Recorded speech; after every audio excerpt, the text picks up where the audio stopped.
Certaines règles encadrent la pratique des représentants et des inscrits en matière de représentation, de publicité et de sollicitation de la clientèle. Ces règles sont principalement prévues au règlement sur l'exercice des activités des représentants et au règlement sur le cabinet, le représentant autonome et la société autonome. Dans le contexte qui nous occupe, les représentations peuvent être définies comme étant toute manifestation, écrite ou verbale, de l'identité, des titres ou des services ou produits qu'un représentant ou un inscrit offre. Elles servent à fournir de l'information véridique et objective sur la pratique des représentants. Dans les représentations, les critères à appliquer sont la rigueur et la retenue. Lorsqu'un courtier hypothécaire se présente à un client pour la première fois, il doit lui remettre une carte professionnelle ou un autre document qui contient des informations importantes. La carte professionnelle doit permettre au client d'avoir toute l'information nécessaire pour identifier le courtier, connaître son champ d'expertise et le rejoindre facilement. D'abord, la carte doit mentionner le nom du courtier. Son nom, comme toutes les autres informations données d'ailleurs, doit être celui que le client retrouverait lors d'une recherche effectuée sur le registre des entreprises et des individus autorisés à exercer de l'autorité. La carte doit aussi mentionner l'adresse où le courtier exerce ses activités, son numéro de téléphone et son adresse courriel, bref, les coordonnées qui permettront au client de le rejoindre.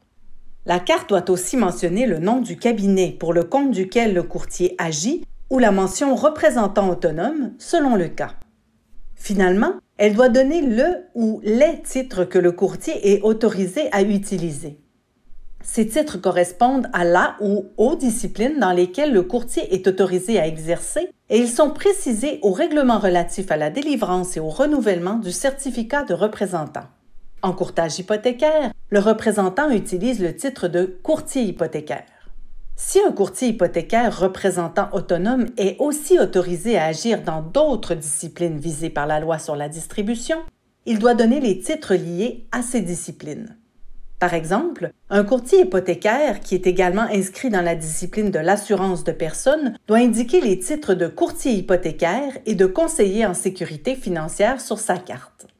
Le courtier qui est rattaché à un cabinet doit donner les titres pour lesquels il est autorisé à agir dans le cadre de ses activités pour ce cabinet. Si le courtier ne rencontre pas le client en personne, il doit néanmoins lui communiquer tous ses renseignements.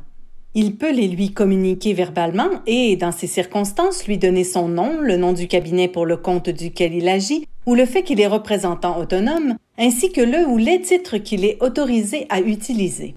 À la demande du client, il doit ensuite lui transmettre toutes les informations contenues à sa carte professionnelle ou à sa signature professionnelle, et ce, la première fois qu'il a à lui envoyer quelque chose par écrit, même si c'est par courriel ou messagerie texte. Le courtier hypothécaire peut ajouter d'autres éléments à sa carte, à sa signature professionnelle et à ses autres représentations. Il peut rajouter sa formation et ses diplômes, ainsi que les titres qu'il détient en vertu de cette formation ou de ses diplômes. S'il a son MBA, par exemple, il pourrait l'indiquer. Il peut aussi indiquer ses années d'expérience pour chacune des disciplines dans lesquelles il exerce ses activités, ainsi que la description des produits et des services qu'il offre. Mais attention, ces éléments ainsi que tout autre élément qu'il pourrait souhaiter ajouter doivent respecter des exigences strictes. Ils ne doivent pas prêter à confusion, ils doivent être liés à l'exercice des activités de représentant, et ils ne peuvent pas être incompatibles avec ces activités. Ainsi, par exemple, si un courtier hypothécaire est aussi membre du barreau du Québec mais qu'il ne pratique pas la profession d'avocat, il pourrait mentionner sa formation en droit par l'utilisation de LLB, par exemple. Il ne pourrait toutefois pas se présenter avec le titre d'avocat ou de maître, puisque l'exercice de la profession d'avocat est incompatible avec l'exercice des activités de courtage hypothécaire. Cette incompatibilité est expliquée dans la capsule intitulée « Le second emploi et les incompatibilités ». Aussi, l'autorité a publié sur son site Internet un guide sur les règles sur les cartes professionnelles et les autres représentations. Un cabinet ou un représentant autonome qui fait de la publicité, des représentations ou qui sollicite sa clientèle doit utiliser son nom ou, le cas échéant, les autres noms qu'il utilise au Québec dans l'exercice de ses activités et indiquer le ou les titres sous lesquels il exerce ses activités. Il ne doit pas utiliser une marque de commerce, un slogan, une formule ou tout autre élément qui pourrait prêter à confusion. Il est permis de faire de la publicité pour attirer de la clientèle, évidemment.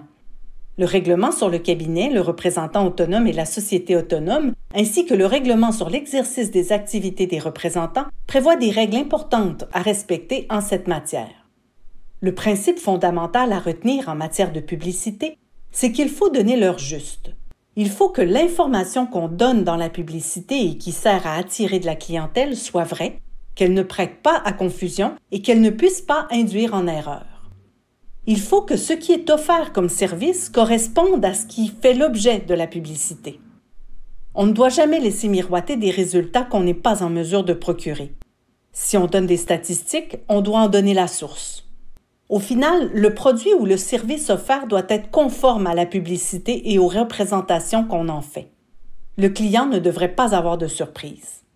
Il est en outre interdit de prétendre que ces services sont reconnus par un organisme, par l'autorité par exemple, ou de laisser croire que l'autorité a approuvé ces services ou qu'on y est partenaire. Tout ce qui vient d'être dit s'applique peu importe le média choisi, aux publicités faites en ligne, notamment dans les médias sociaux, de même qu'à toute représentation qui pourrait être faite par messagerie texte. Finalement, s'il ne fallait retenir que 2 mots en matière de représentation, de publicité et de sollicitation, ces mots seraient rigueur et retenue.